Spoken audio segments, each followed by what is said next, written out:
ပေပေါင်းရာချီမြင့်တဲ့ရေလိုင်းလုံးကြီးတွေအောက်တစ်မျိုးလုံးနှိမ့်မြုပ်သွားရတဲ့နီပေါနိုင်ငံကမြေပြိုတောင်ကျရေကြီးမှုဖြစ်စဉ်ကမ္ဘာတစ်လွှားမှာရုတ်ရုတ်တည်းလူပြောများနေတာကနီပေါနိုင်ငံမှာမကြသေးခင်ကပဲရုတ်တရက်ဖြစ်ပွားခဲ့တဲ့တစ်မျိုးလုံးနီးပါးရေအောက်ရောက်သွားစေခဲ့တဲ့အဆိုးရွားဆုံးတောင်ကျရေကြီးမှုရေရှမ်းမှုဖြစ်စဉ်ကြီးအကြောင်းပဲဖြစ်ပါတယ်လက်တလုံးလူမှုကွန်ရက်နဲ့သတင်းမီဒီယာတွေမှာပြန့်နှံ့နေတဲ့ CCTV မှတ်တမ်းဗီဒီယိုတွေကိုကြည့်လိုက်မယ်ဆိုရင်တကယ့်ကိုရင်ခွဲမတက်ကြောက်မက်ဖွယ်ရာမြင်ကွင်းကိုတွေ့ရမှာပါ။မြင်မာလာတဲ့ဟိမဝင်တာတောင်တန်းတွေပေါ်ကနေပေပေါင်းရာချီမြင်မာတဲ့ရွှွန့်ရည်တွေတောင်ကျရေလိုင်းလုံးကြီးတွေကဆူနာမီလိုင်းလုံးကြီးတွေအလားမြို့ပေါ်ကိုရုတ်တရက်အဟုန်ပြင်းပြင်းနဲ့အပေါ်စီးကနေရိုက်ခတ်လွှမ်းမိုးသွားတာကိုထိတ်လန့်ပွေတွေ့မြင်ရမှာပါ။မျက်စိတမိတ်စာအချိန်လေးအတွင်းမှာပဲဒီအေယာမလိုင်းလုံးကြီးတွေအောက်မှာ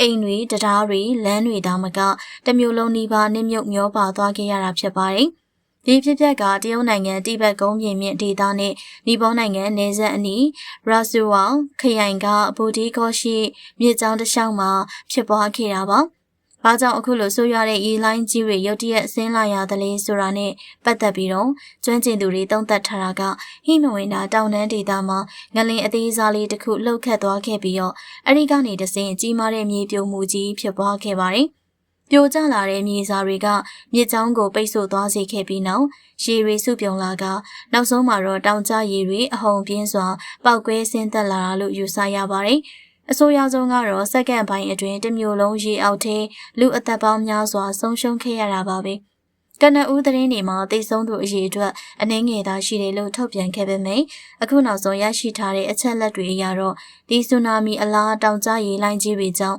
အသက်ဆုံးရှုံးရတဲ့သူပေါင်းက100ကျော်ထိမြင့်တက်လာခဲ့ပြီဖြစ်ပါတယ်။ဒါအပြင်အပြက်အစည်းတွေရွှွန့်နုံနေအောက်မှာပိတ်မိနေသူနဲ့ပျောက်ဆုံးနေသူပေါင်းက400ကျော်လောက်အထိရှိနေရလို့သိရပါတယ်။ဒီလိုလူပေါင်းများစွာဘာလို့ထိခိုက်ရတာလဲဆိုရင်အခုချိန်ကနေဆက်ဒေတာမှာဟိန္ဒူဘာသာရေးပွဲတော်ရှိနေတဲ့အချိန်ဖြစ်တယ်လို့နာမည်ကြီးလန်ထန်အမျိုးသားဥယျာဉ်နဲ့ခိုင်လတ်မန်ဆာရိုဘာကိုလာရောက်လည်ပတ်နေကြတဲ့ခြေလင်းတောင်တက်ခရီးသွားတွေအရန်ကိုစီကားနေတဲ့အချိန်ဖြစ်လို့ပါပျောက်ဆုံးပိတ်မိနေသူ400ကျော်ထဲမှာအိန္ဒိယနိုင်ငံသား100ကျော်အပါအဝင်အမေရိကန်ပြည်တိုင်နဲ့မလေးရှားနိုင်ငံတို့က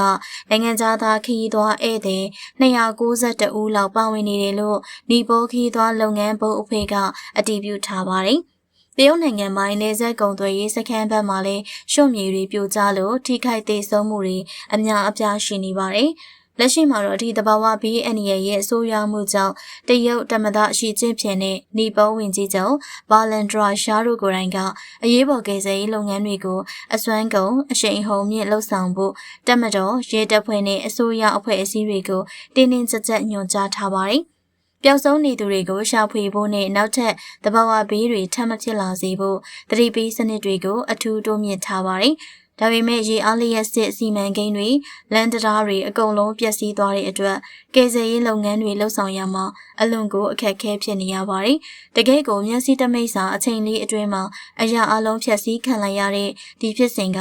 တဘာဝတရားကြီးရဲ့ကြောက်စရာကောင်းမှုကိုမြင်ရတာပါလူသားတွေအနေနဲ့တဘာဝတရားကိုကိုကျိုးအတွက်ဖြက်စီးတစ်ပင်ခုတ်တထုတွေတူပြီးရဲ့နောက်တဘာဝတရားကြီးကမျက်မှောင်ကျိုးတဲ့အခါမှာဘလောက်တောင်ကြောက်ဖို့ကောင်းတယ်လဲဆိုတာကိုဒီ CCTV မှတ်တမ်းတွေကသက်သေပြနေပါတယ်ကြည့်ရှုနေကြတဲ့ပရိသတ်ကြီးလေးအခုလိုမျိုးရုတ်တရက်အသက်ဆုံးရှုံးသွားရတဲ့သူတွေအတွက်ဝမ်းနည်းကြေကွဲကြောင်းဆူတောင်းပေးရင်ပိတ်မိနေတဲ့သူတွေအမြန်ဆုံးအသက်ရှင်လျက်ကကယ်တင်ခံရပါစေလို့ခေါင်းမမှာဆူတောင်းမြတ်တာလေးတွေကိုဝင်ရောက်ရေးသားပေးခဲ့ပါအောင်ရှင်ကြည့်ရှုပေးရတဲ့အတွက်ပရိသတ်များအားလုံးကိုကျေးဇူးအထူးပဲတင်ရှိပါတယ်ရှင်